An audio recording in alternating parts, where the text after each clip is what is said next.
Amigos, ¿cómo están? Bienvenidos a Proponiendo, programa número 16, que lo estamos grabando el 26 de diciembre en vivo. Estamos acá para ustedes y con toda la información y todas las propuestas que siempre tratamos de poner a su disposición. En compañía, como siempre, de César Gutiérrez. César, ¿cómo estás? Bien, Guido. Ahí vamos a ver. ¿Qué tal la Navidad? ¿Todo tranquilo? Todo tranquilo por el momento. Qué bien, qué bien. Bueno, el mundo está muy movido. En el mundo están pasando cosas sorprendentes en esta época. No podemos decir que la Navidad ha sido con paz, ¿no? En primer lugar, digamos que el señor Trump acaba de disparar dos temas nuevos que nunca estuvieron en la agenda de su campaña. Uno de ellos es que quiere recuperar el canal de Panamá para Estados Unidos. Dice que es muy caro el servicio. Dice que es muy caro el servicio y que si él lo toma lo va a abaratar. Y en segundo lugar dice que Estados Unidos debería ser el propietario de Groenlandia. Y claro, Groenlandia, como ustedes saben, es propiedad de Dinamarca y ya el gobierno danés ha dicho un momentito de qué estamos hablando. No está en venta. No está en venta, Lógico, ¿no es cierto? No está en venta. Y claro, esto hace sentir esta cercanía entre el señor Trump y el señor Putin, porque el señor Putin igual dijo Ucrania es mío e invadió. Y entonces... Por segunda vez, antes había tomado ya. Exacto, ya se había llevado Crimea. Claro. Y ahora quiere el Donbass, por lo menos. Entonces, nos estamos acercando a un año 25 cargado de sorpresas y de propuestas extrañas, por decirlo de alguna manera. Y vamos a ver la toma de posiciones de los políticos latinoamericanos. A la única que le he escuchado algo del tema de Panamá y en defensa de Panamá, a Claudio Sheinbaum. La única que ha hablado clarito. ¿Qué esperaríamos de Milei que diga que está bien? No sé, pero me imagino que no, porque no suena razonable desde ningún punto de vista. Y claro, me imagino que... Pero a él le interesa quedar bien con Trump y todo el radicalismo. Sí, claro, ahora, acá en el Perú también quisiera escuchar gente, porque he escuchado bastante, con Trump en buena hora vuelve el imperio, me han dicho varias veces. Sí, pues, pero eso no, pues es inmiscuirse. Son cosas absolutamente... Volvemos al colonialismo, eso inaceptables, ¿no? La época del palo y la zanahoria, ¿no? De la política, la doctrina Monroe de los Estados Unidos en el siglo XIX, pero en fin. Eso en primer lugar. En segundo lugar, el señor Putin sigue en problemas. Ya parece ser que el avión que se cayó en Azerbaiyán, ¿no? Con 38 muertos, 29 sobrevivieron de los 67, un avión Embraer brasilero. Miren qué interesante, Brasil vendiendo aviones hasta en Kazajstán. Pero bueno, todo parece indicar que este avión que se desvía por un tema de tormenta, invade, entre comillas, áreas, no rusas, pero sí áreas que Rusia protege de entrada, de acceso de drones y de misiles. Hubo un error, todo parece indicar, y un misil derriba. Esto ocurrió sobre el mar Caspio, ¿no?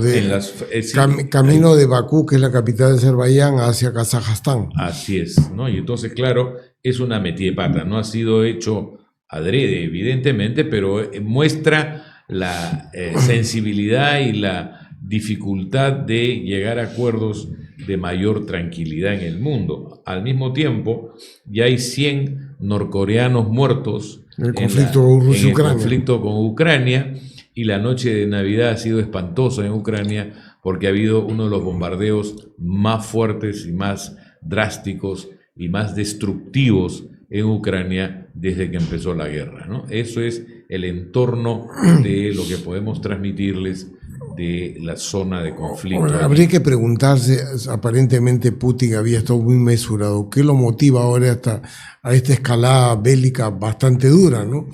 Mira, yo tengo una hipótesis, ¿no? Yo creo que como se acerca el ingreso de Trump, quiere tomar más posesión territorial en Ucrania y negociar sobre la posición territorial existente. Creo que eso por ahí va. Es muy posible lo que tú dices, porque sí, todo parecería indicar, aunque ahora con el deseo de Groenlandia y el canal de Panamá veremos cómo finalmente se llega al acuerdo de, digamos, cesación, porque no se dice, ya cambiaron el lenguaje, ojo que eso, antes decía el fin de la guerra, ahora cesación de hostilidades, Claro. son dos cosas muy distintas. En el mundo de la diplomacia y la estrategia.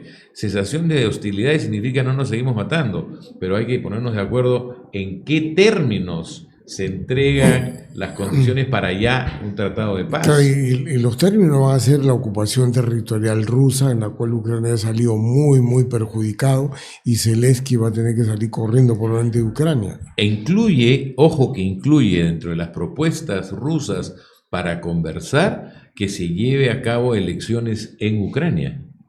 Que es lo que correspondía, ¿no? Correspondía, porque ya acabó el mandato y Así ahora es. está gobernando él con un estado de emergencia. Exacto. Que es comprensible. Ahora la misma oposición ucraniana pide elecciones. Así es. Entonces, ahí hay un tema previo importantísimo y un tema de resultados electorales bien poco predecibles.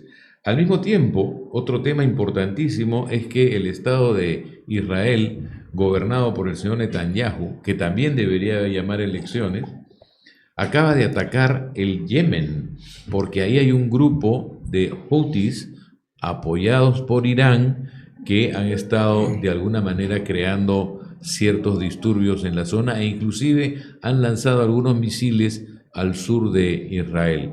Esto abre más todavía el conflicto en Medio Oriente y crea una imagen de agresividad, de violencia del Estado de Israel que yo creo personalmente le hace mucho daño a Israel y a la comunidad judía, ¿no? Claro, la visión de haber sido agredido al agresor cambia perfectamente la visión sobre Israel. Ahora, exacto, los halcones alrededor de Netanyahu le están exigiendo que ataque Irán. Y porque dicen que de esa manera debilita a los hutíes, que son los que están atacando desde Yemen. No descartar eso, porque realmente Netanyahu está haciendo rehón de sus halcones. Él está muy debilitado con la oposición, la situación económica es grave, y él tiene una serie de denuncias de acusación por corrupción. No, el tema interno de Israel está generando, ¿no?, estas dinámicas externas que están totalmente modificando la percepción de un pueblo agredido a un pueblo agresor, y eso internacionalmente no es lo mejor del mundo. Ahora, en Siria tenemos el mismo problema. En Siria, miren ustedes, el grupo que trajo abajo al gobierno de Assad y que ha tratado y hasta cierto punto ha logrado transformar su imagen de extremistas en moderados, ¿no?, que inclusive un grupo de extremistas incendiaron un crucifijo en 2 días previos a la Navidad. El gobierno salió a llamar la atención y a decir que los iba a procesar. Bueno, ahora ha ocurrido que gente, alewitas en la zona de Assad, han atacado a unidades del nuevo gobierno y ahí hay 14 muertos.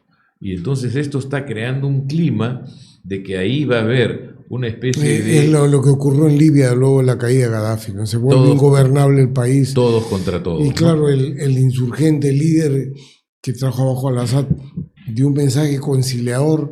Lo hablamos acá, ¿no? Exacto. Pero que yo creo que él pretendía pacificar las fuerzas, pero ni él mismo estaba seguro si lo podía conseguir. Todo indica que no lo va a poder conseguir. Exactamente. Todo indica que va a tener más caos, ¿no? Y lo importante es saber quiénes son sus antagonistas, porque parece que de antagonistas hay gente relacionada al depuesto al Assad, ¿no? Exactamente. Entonces es un tema complicado. Ahí va a haber un foco violento de todas maneras en los próximos meses. En Corea del Sur, que hicieron, ¿no?, la vacancia del presidente, el vicepresidente tomó posesión, debía haber hecho una especie de gobierno de transición. La oposición que vacó al presidente ahora está proponiendo vacar al vicepresidente porque no está cumpliendo con lo que debería hacer, que es nombrar al tribunal que debería juzgar al presidente saliente, y entonces ahora viene una segunda vacancia. Que es el típico acuerdo político, digamos, me perdonas la vida. Exacto. Y permanece en el poder, pero acá le decirlo al revés, ¿no? Le perdono la vida y le cuesta el poder. Exactamente, y lo que viene es que probablemente el ministro de Economía, miren qué interesante la sucesión en un país como Corea del Sur. Tienes presidente, tienes un vicepresidente, y después el que tomaría el cargo es el actual ministro de Economía, ¿no? Y en un país donde ha pasado de todo, por ejemplo, el hijo del propietario de Samsung fue procesado, claro, condenado. Claro. En un país complicado, pero tiene su institucionalidad. Sus cuerdas separadas, también tiene el estilo Perú, ¿no? Exactamente. Y el último tema para mencionar es que Francia tiene nuevo gobierno desde ayer, ¿no? El señor François Bayrou ha sido nombrado por Macron, ha propuesto como primer ministro en una alianza de moderados de izquierda y moderados de derecha para tratar de equilibrar. Y hay encuestas, 67% en desacuerdo. En desacuerdo con el nombramiento del nuevo. Entonces, y todo esto parece que va a ser una vida precaria. Es sumamente precario, porque además los dos extremos, la extrema izquierda y la extrema derecha, sienten que si van a elecciones, si hacen colapsar a este nuevo primer ministro, van a elecciones y tienen ellos la sensación de que ambos ganarían si se da un adelanto de elecciones. Y entonces Francia está entrando en una especie de callejón sin salida político que probablemente terminará en los próximos meses, probablemente febrero o marzo. No creemos que tenga mayor vida el señor Bayrou, y tendremos ahí... Y con la probabilidad que la extrema izquierda de Melechón tome el poder, y de veras, ¿no? Ganó la elección, sí. Y vamos a ver qué es lo que ocurre, porque estos boicots, llamados a ser los primeros gobiernos, han salido de la derecha más que de la izquierda. Ahora, si tomamos en cuenta lo que ocurre en todo el entorno europeo, la señora Marine Le Pen, de extrema derecha, debe estar sintiendo que este es su momento histórico, ¿no? Y por lo tanto el conflicto se acelera, la polarización se agrava, y cualquier posición centrista difícilmente cabalga exitosamente. El centrismo casi desapareció, la socialdemocracia ha fracasado, lamentablemente, ¿no? No solamente en Europa, sino también en Latinoamérica, que ha sido el caso de Chile, por ejemplo. Así es. Ahora, lo que está pasando al costadito, que es en Inglaterra, el primer ministro laborista se está desgastando a una velocidad de vértigo, y ahí también vienen situaciones complicadas. Que la veremos en el segundo bloque, para ampliar más internacionales, porque hay mucho tema. El mundo está realmente en una situación poco estable. Bueno, hablaba en el bloque anterior que nos faltaba temas en internacionales, y efectivamente nos falta. Primero, el tema de Rusia disminuyendo o casi prohibiendo la venta de uranio de Estados Unidos, que necesita para sus centrales nucleares. Sí, el uranio va a comenzar a convertirse en un nuevo activo importante, y solo para mencionarlo, nosotros en el Perú tenemos uranio en Puno, ¿no? Y que lo hemos trabajado mal todavía, no ha sido bien razonablemente explotado, no ha habido una empresa seria que asuma la producción de uranio. Y esto abre las puertas, ¿no? Porque... Y se hablaba, mira, de esta época de Bakuzani, se hablaba de los años 70 por el gobierno militar. No se avanzó casi nada. Prácticamente apareció nada. Una empresa canadiense que declaró que tenía reservas, lo cual no era verdad, porque lo que tenía era recurso, y para que sea reserva necesitaba demostrar la viabilidad económica, que no la hemos dado hasta ahora, y era litio con uranio. Sí, era mezclado, litio con uranio. Trabajando el uranio es que descubrieron el litio. Sí. Así es. Bueno, y ha ido caminando, pero bueno, no ha sido el único tema internacional. El caso de Alemania, donde ha habido una persona anti-inmigrantes que ha salido con vehículo a atropellar personas. Matado como 4 o 5, claro, ¿no? Lo cual, y ha herido 200. El resentimiento es contra la migración. Ojo, que es no lo que pensábamos el día que ocurrió, que pensábamos que era la típica actitud del poblador migrado de Medio Oriente que viene y rechaza, porque se siente rechazado y agrede porque se siente agredido. No. Acá es lo Claro, contrario. siempre asoció este tipo de actitudes a grupos islámicos. Exactamente. Y acá no. Grupos islámicos, grupos sirios, radicalizados, etcétera. No. Acá ha sido todo lo contrario. Miren ustedes los efectos que ya comenzamos a ver en Europa con la migración, ¿no? El anti-migración. Este ha sido un señor que ha hecho esto porque odia la migración y culpan, ojo, a la benevolencia que tuvo el gobierno de Angela Merkel, que recibió en forma masiva a migrantes sirios cuando la guerra civil, donde Assad los perseguía hasta con armas químicas. Eso es lo que tenemos ahora en Alemania, en este hecho lamentable, por cierto. Tenemos cosas similares en Francia, ¿no? Gran crítico digamos, de la política migratoria que llegan a Europa es Meloni, la italiana, sí, que ella es muy crítica sobre todo de Francia, ¿no? Que dice no lea las facilidades económicas de los países africanos que los obliga a migrar. Ella ataca el tema económico de fondo y sí, muy sí. dura con Francia, ¿no? No, y la Meloni lo que quiere es abrir, miren ustedes, territorios cercanos a Italia, por ejemplo en Albania, pagado por el gobierno italiano para que reciba Albania a migrantes llegados a Italia para deportarlos de Italia a Albania, financiado por el gobierno italiano. O sea, estamos hablando de, digamos, mecanismos extraños. A mí personalmente me ha ocurrido, estando en Eslovenia, en su capital, en Ljubljana, hace 5 meses, que no veía migrantes, o sea, no veía ciudadanos de otras partes del mundo en las calles, en los mercados, en las veredas.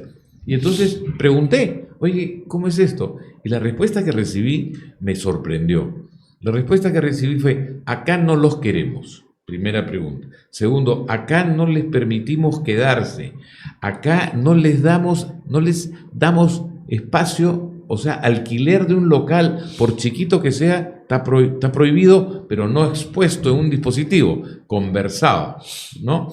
Y tampoco les compramos productos si están vendiendo en las calles. Y entonces con eso los obligamos, miren lo que me decían, a marchar hacia Francia, hacia Inglaterra, hacia otros territorios. Miren las actitudes tan xenófobas, ¿no? Y las cosas que ocurren, por ejemplo, en Italia, me han comentado ahora último mis hijas que han estado por allá, en la zona de la Toscana. Ya. Hay mucho pueblo pequeño donde hay muchas casas que porque no hay jóvenes, los propietarios se han muerto y ha quedado el Estado como propietario.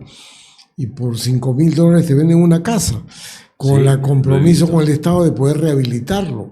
Claro. Y eso genera un... Y te instales ahí y vivas ahí. Claro, Quieren repoblar. Claro, entonces eso es una oportunidad porque para estar relativamente barato, con $5,000 son casas, que son pueblos muy pequeños, pero con toda la modernidad incluida, con lo cual es un incentivo. Ahora, el gran problema es que están arribando gente de China, que $5,000 lo paga con la mano izquierda y pueden también rehabilitar la casa con la mano izquierda porque tienen dinero.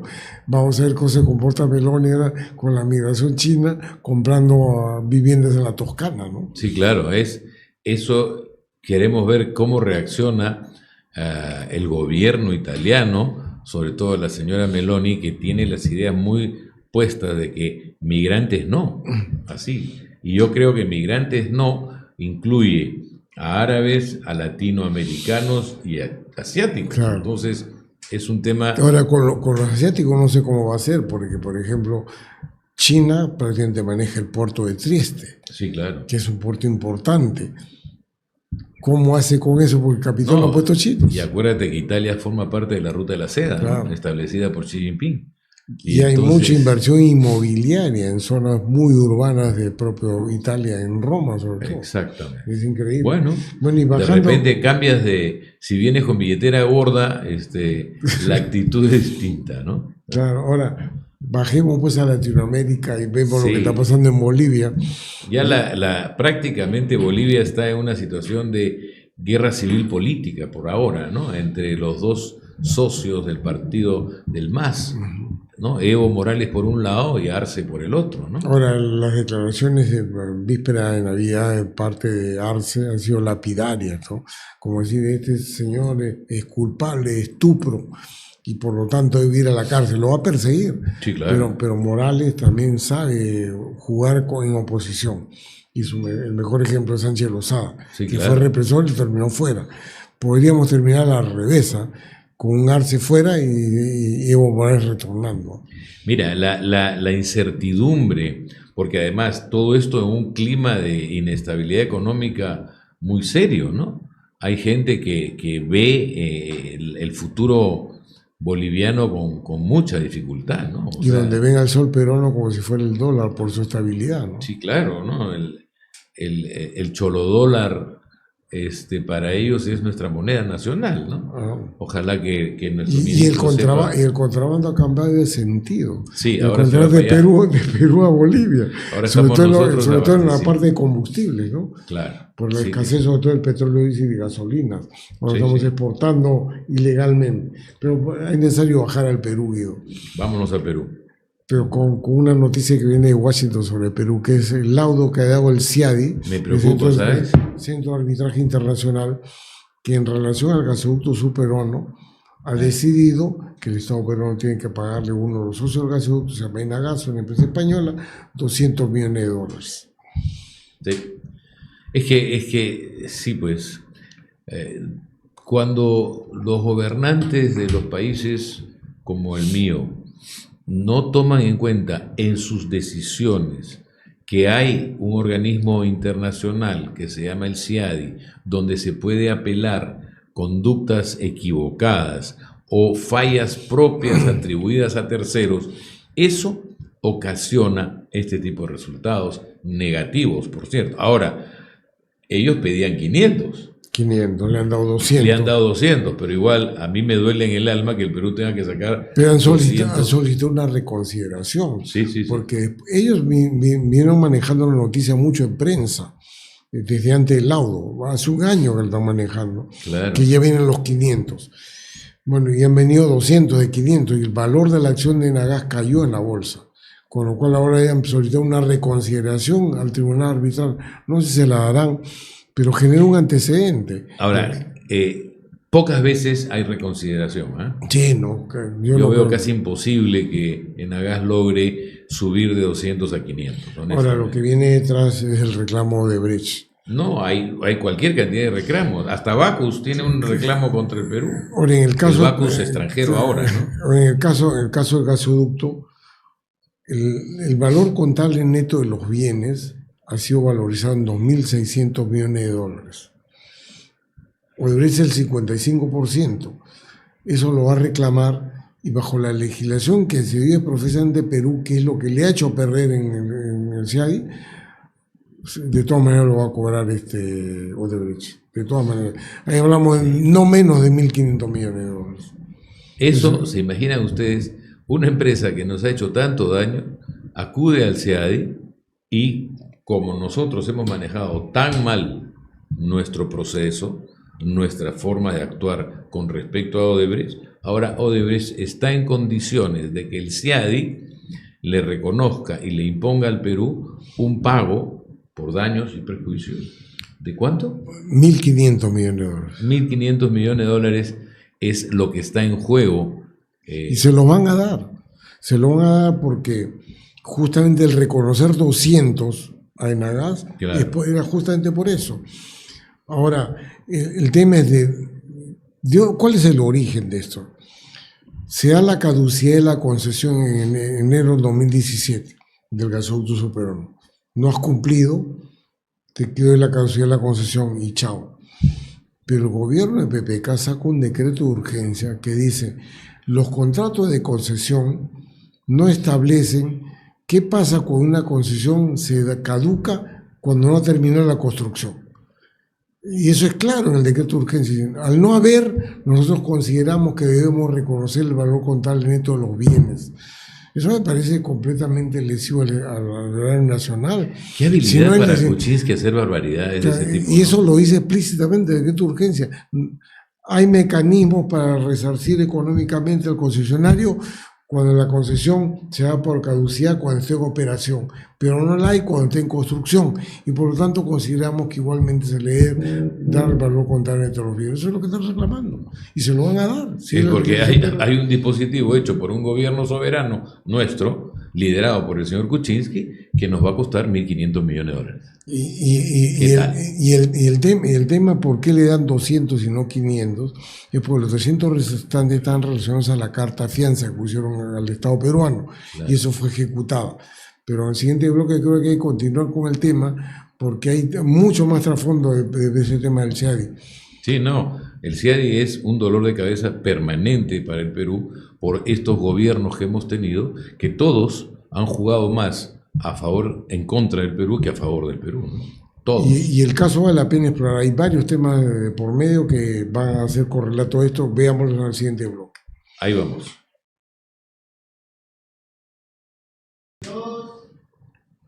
Decíamos hace un momento que nos está comenzando a costar mucho dinero todos los temas que estamos involucrados en el CIADI. Y hay una serie de laudos que también nos están ahí, caminando a afectarnos económicamente y hacer que el Perú termine pagando cosas injustas por decisiones equivocadas.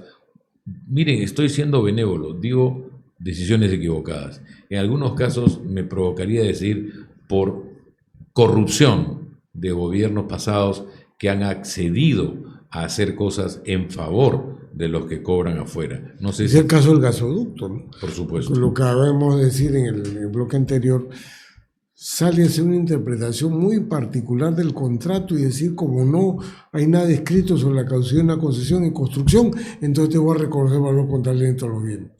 Podría haber dicho lo contrario. Claro. Y sobre ese dispositivo que nos están enjuiciando. 1.500 millones. Y ahora el tema es, ya de esta manera se ha reconocido que los tubos, los bienes del gasoducto, son de propiedad del Estado peruano. Hemos pagado por cuidarlos durante todo este tiempo. 350 millones de dólares. Es increíble, ¿no? Y la carta de fianza que ejecutó era 260. O sea, ejecutamos 260 y hemos terminado pagando 3. Y en el presupuesto general de la República del 2025 está también la custodia de los bienes, claro, que son otros 50 millones de dólares más. Que tenemos que seguirlo cuidando. Ahora entienden por qué hay gente interesada en hacer rápidamente un gaseoducto costero. ¿Por qué? Aprovechemos los tubos, claro, dicen. por supuesto. Si están ahí y a costo cero, porque claro, ya los hemos pagado casi 2 veces. Entonces, eso evidentemente explica las otras conductas, ¿se dan cuenta? Es por eso que se justifica que estemos acá explicándole a ustedes estas maniobras interesantes. ¿Quieren una maniobra más? Bien simpática, los bonos del Banco de la Nación. Bueno, ayer, el 25 de diciembre, se emitió una resolución ministerial. En la chocolatada y los panetones. Claro, que dice que se va a emitir 2.600 millones de soles en bonos en el mercado local a una tasa de interés de 7.2%. Más o menos 800 millones de dólares. 800 millones es el número exacto. Tal cual. Ahora, ¿de dónde viene eso? ¿Y para qué? Claro, claro. Se pregunta por aquí, ¿quién gana y quién pierde? Mira, esos 800 millones era el préstamo que le hizo el Banco de la Nación a Petroperú en febrero de este año. En septiembre, Arista dijo, ya no te deben, es parte de su capital. Exacto. Entonces el Banco de la Nación voltea y le dice al MEF, ya pues tú garantizas, exacto, ya no te debes, dame la plata. Y el MEF le dice no. Claro, entonces dice, para no meterlo en el presupuesto general de la República con un impacto grande, déficit fiscal, emite bonos. Cárgalo a deuda externa o a deuda interna, entonces, privada. El flujo de 7.2% significa 58 millones de dólares al año. Usualmente el Estado presupuesta 200 millones para garantizar por año. Lo ha paliado a 58. Pero el 2033 tiene que devolver 800 millones a los bonistas. Eso es lo que se ha creado. Y eso ha pasado muy desapercibido porque ha sido 25 de diciembre. Una arruguita de 800 millones escondidas, estamos emitiendo bonos de 800 millones para cubrir el hueco que dejó Petroperú, pero de febrero, Claro, del de febrero, 2024. No estamos hablando de los siguientes, no. El primer hueco del 24 Con eso, para cubrir con eso se Petroperú. estrenó Arista como ministro de Economía. Exactamente. Apenas entró hizo esa medida. Con esos 800 millones. Ahora, antes de fin de año, emitimos bonos, deuda, para cubrir esa operación. Claro. Y nos siguen contando el cuento de que ya Petroperú no nos va a costar. Pero bueno, ¿a qué más nos vamos a ir? Mira, y todo eso va contabilizado al déficit fiscal, por más que sea solo 58 millones al año. Y el déficit fiscal es un tema que el Banco Central y el Consejo Fiscal han mandado su voz de alerta. Pero espérate un ratito, déjame leerte un titular.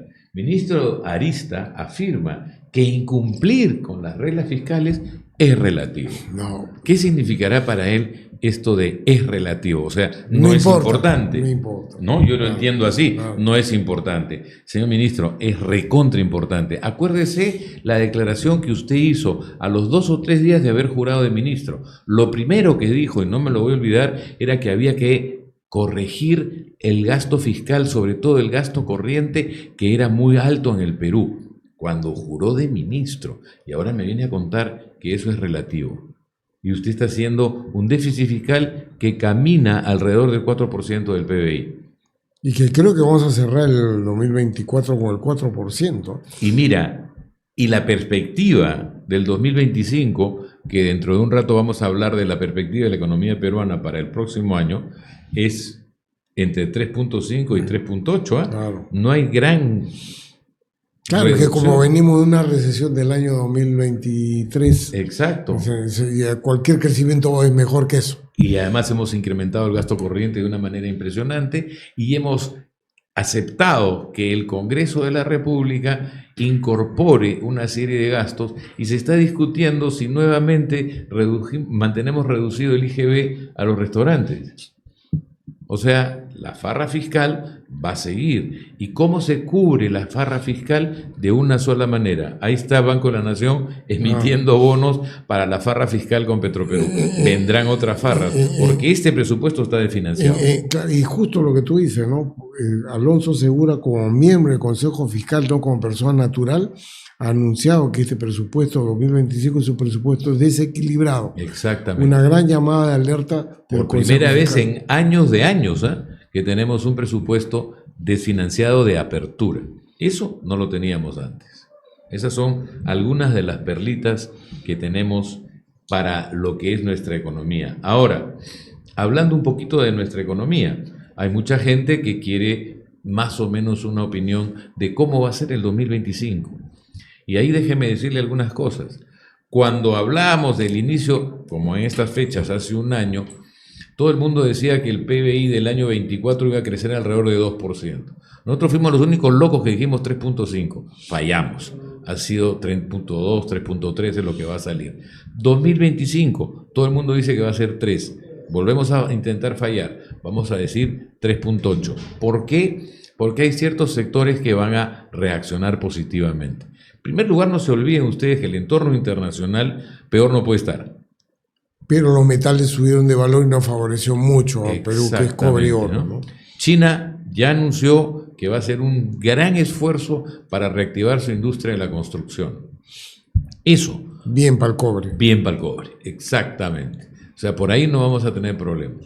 Y básicamente la economía europea, si para la guerra, que parece que va a parar, se va a recuperar, ¿no es cierto? Entonces, no vemos un entorno internacional en materia económica. Hemos hablado de materia política, es un desastre, pero en materia económica probablemente tengamos el 25 un año igual o un poquitito mejor que el año 24. Por ahí entonces no se tengan ustedes por qué preocupar.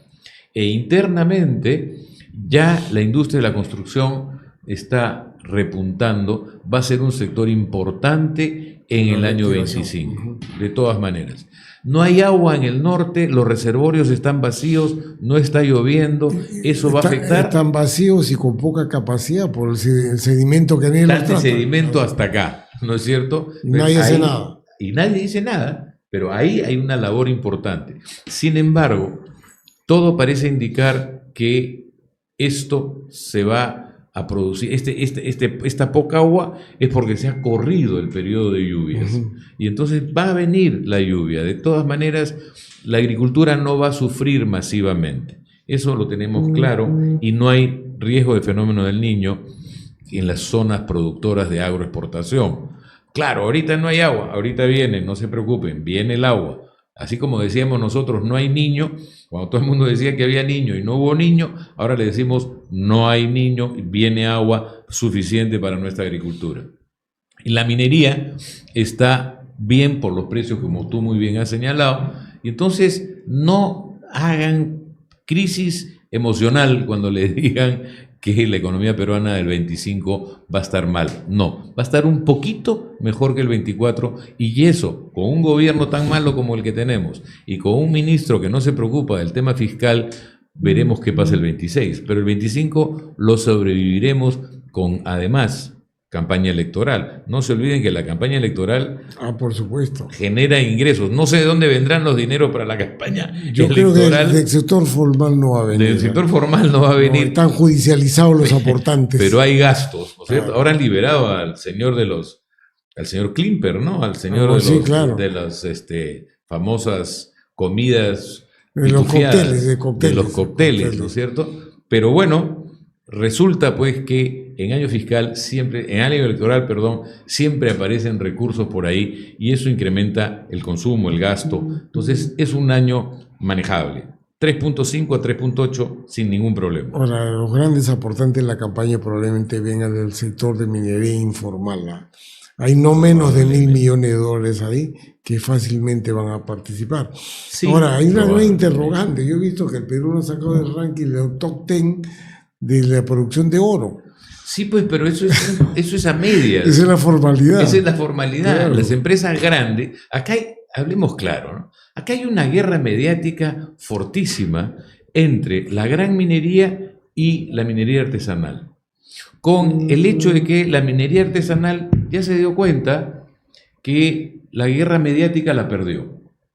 Porque casi todos los medios de comunicación todo el día hablan de la informalidad, la ilegalidad y todo lo demás. Pero ya los quiero ver en junio cuando pretendan hacer el reinfo.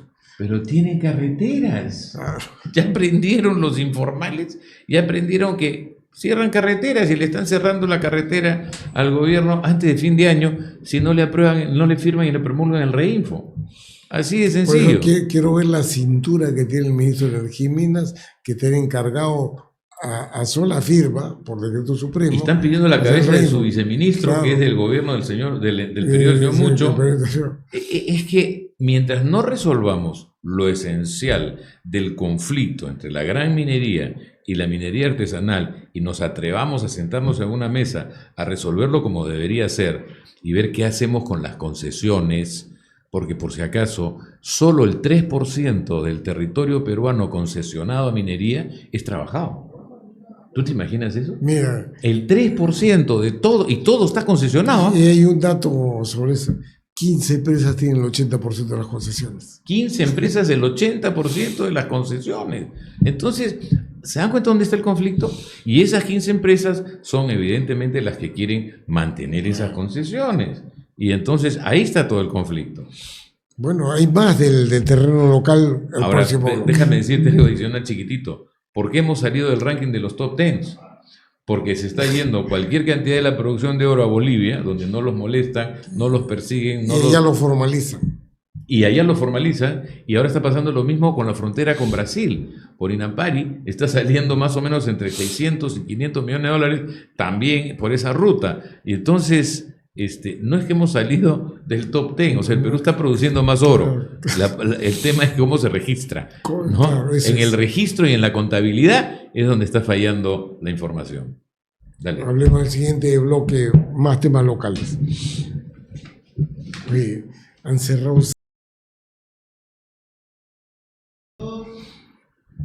Bueno, y para cerrar este programa, volvemos a nacionales y empezamos con un tema bien sensible en materia de hogar, el GLP.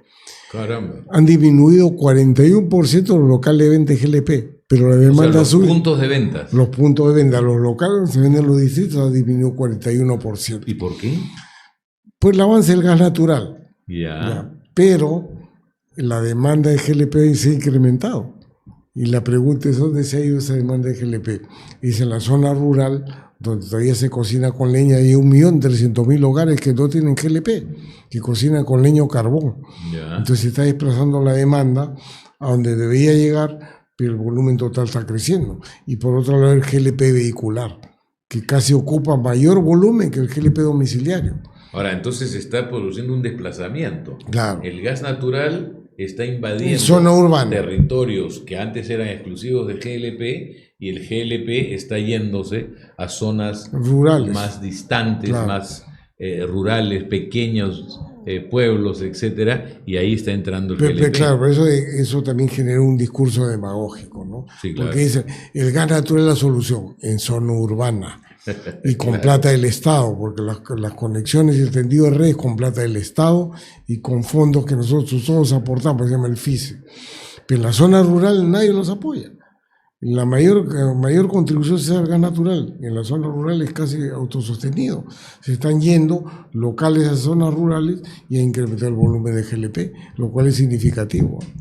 Hay un tema que yo quería tratar, me parece interesantísimo lo que dices. Unido esto, ¿no? Me he ido al Cusco. Y me he ido al Cusco en la mente con lo que te estaba escuchando, porque en el Cusco ya quedó claro que el nuevo aeropuerto de Chinchero resulta que va a ser administrado, por lo menos en los primeros 2 o 3 años, por Corpac. ¿Correcto? Y Corpac va a decidir todo lo que se haga ahí. Después se verá qué se hace. Pero mira lo importante de la noticia. Dentro de 2 o 3 años, ya el Velasco Astete va a dejar de operar. No. Que es algo que Aunque ha habido mucha discusión sobre la posibilidad que aterrice convenientemente en Chinchero. Claro. Eso ya nunca lo debió venimos hacerse ahí, ¿eh? Debió hacerse en las Pampas de Anta. Claro. Porque por ahí además pasa el tren. Claro. Por Anta. Porque llegar del Cusco a Chinchero, probablemente muy poca gente lo hace, yo lo he hecho varias veces, medir el tiempo que va a tomar con el caos vehicular de la salida del Cusco hacia Chinchero, que pasas por Poroy, que es una especie de garganta cerrada de tráfico increíble, o sea que el turismo va a tener ahí grandes dificultades y no hay un medio masivo para entrar y salir de Chinchero al Cusco y de Cusco a Chinchero, cosa que sí había en Anta. Pero les voy a contar dónde está el negocio de Chinchero. ¿Saben dónde está el negocio de Chinchero y por qué lo han impulsado tanto? Porque en el momento que empiece a operar Chinchero, hay varias entidades interesadas en ¿qué? En Velasco Astete. Si ustedes han visto cuando entran al Cusco, Velasco Astete es una especie de Central Park en Nueva York. ¿Correcto? O sea, dejo de ser aeropuerto y se convierte en Central Park. No, lo quieren lotizar. ¿Te imaginas el negociazo que habría ahí? Claro. Esa es la razón. Porque en zona urbana. Exactamente. Y todo el metro valor cuadrado, inmobiliario, ¿no? Exacto. Entonces, si quisieran hacer algo positivo por el Cusco, lo primero que habría que hacer es declarar todo el terreno del Velasco Astete intangible por los próximos 2000 años y que ahí haya un parque nacional natural para proteger al Cusco, inclusive de temas de medio ambiente. Ojalá que algún día podamos convencer a las grandes entidades que deciden las cosas en el Cusco que eso es lo que se llama que gobierno hacer. Regional. Exactamente. Es el gobierno regional. Pero es que la rentabilidad, los numeritos que yo he visto de lo que se ganaría urbanizando el Velasco Astete es lo que explica el gran entusiasmo por hacer un aeropuerto finalmente donde sea, no importa si no funciona, han llegado a hacer ese tipo de comentarios y eso está muy mal. Hay que preservar el área del Velasco Astete de todas maneras, algo fundamental para la ciudad del Cusco. Ahora, el gobierno regional en estos momentos creo que ni lo está pensando, pero están pensando privados para comprarse el gobierno regional de turno. El gobierno regional, en estos momentos, el gobernador regional está con el discurso del gas natural y del GLP. Exacto. Porque, bueno, el GLP a ellos viene del Cusco en tubo, se fracciona en Pisco y se lleva en camión a Cusco, lo cual es un contrasentido. Es un contrasentido total, ¿eh? Pero él se viene hablando durante 20 años por una planta de fraccionamiento. O sea, el gas sale junto con los líquidos son varios, separas propano, butano, eso es GLP. Eso se está hablando. Y por otro lado, llevar gas natural en redes al Cusco. Claro, la gran pregunta es, oye, pero si el horizonte hoy día del gas natural es 15 años. O sea, hay poco gas natural que queda. Claro, entonces podemos hacer un proyecto que realmente da costo hundido, no sale con los volúmenes de venta, vale la pena a costo hundido cuando el horizonte es solamente 15 años. Si tomas la parte constructiva, probablemente te quedan solo 12. Entonces yo creo que es un tema que el gobierno regional no está viendo y está exigiendo, mira, yo quiero mi gas natural, mi GLP, que tiene lógica social. Por supuesto que sí. Pero la lógica económica no funciona. En su Los numeritos no cuadran como quisiéramos, salvo que se encontrase más gas. Bueno, salvo que se aparezca Pluspetrol con gas bajo la manga y dice acá hay más gas, tengo un horizonte profundo, exacto, pero bájame la regalía. Es el otro cuento. Esa es una negociación que tiene que darse. Que yo creo que se va a dar este año 2025. ¿Tendremos esa noticia? Sí, yo creo que sí, porque prefieren negociar con este gobierno débil. Exactamente. Que con lo que viene no saben con qué van a negociar. Todas las grandes empresas quieren negociar con este gobierno antes que se vaya. Y eso también hay que tenerlo muy presente, porque pretenden lograr tajadas mayores con la incapacidad y la poca capacidad que tiene este gobierno en materia técnica para negociar, ¿no? Y continúo un poco con el tema de los hidrocarburos, derrame de Petroperú en Lobitos. Ahora ya no le pueden echar la culpa a Repsol. Sí, ayer fueron 13.500 barriles. Exactamente. Primero negado, fue una cantidad mínima, después subió a 13.500, gran problema. El proceso entre administrativo y judicial para llegar a una cosa firme, no son 10 años. Eso demora. En el interín puede pasar cualquier cosa. Pero en el caso de Petroperú, lo que más llama la atención es la falta de transparencia. Cuando le han dicho al señor Vera, el gerente general y ministro de Energía y Minas, ¿qué pasó? Ojo, no había derrame, hubo filtración. No se cayó, se desplomó. ¿Se acuerdan? Sí. No hay derrame, ha habido filtración. Entonces, somos maravillosos. La pregunta es, bueno, ¿de qué tamaño es la filtración? Han dicho que menos de un barril, 0.9 un barril, que son 38 galones. Sí, pero ha llegado a 10 kilómetros. ¡Hala! Se ha esparcido. Entonces, pero ¿dónde está OEFA? ¿Dónde está Ocinarmin? Que decirnos algo al respecto, porque la verdad que no es creíble, muy poca transparencia, y esto va a tener un costo alto en materias ecológicas. Pero bueno, lamentablemente la autoridad no dice nada, todos se coluden con Petroperú. Pues. ¿Y el salario mínimo vital? ¿Seguimos esperando? Bueno, sí, pues dice Arista, y tema importante que ha tenido gran acogida entre nosotros, ha tenido creo la mayor cantidad de vistas del sueldo mínimo vital. Mira, dice Arista que este año se resuelve, o sea, de acá al 31 de diciembre. Queda poco, ¿ah? Claro, ahora anunciarlo te toma segundos, ¿no? Claro, Maurate se lavó las manos. Sí. Cuando es su responsabilidad. El ministro de Trabajo, ¿no? Claro, o sea, dicho, el MEF se encargará. Y bueno, vamos a ver qué dice el MEF. Arista apuesta por 1.130, eso es lo que está apostando. 1.130 es lo que se ha filtrado. Ahora, su gente, sus técnicos querían menos, ¿ah? Quería inclusive 1.120. Claro. Estamos ahí porque la CTP, la Confederación de Trabajadores del Perú, ha dicho 1.130 y la CGTP ha dicho 1.300. Ojo. Ahora, la CGTP siempre se va en banda, ¿no? O sea, es ya una cosa, es pedir para que no te den. Yo no lo entenderé jamás. Pero 1.350,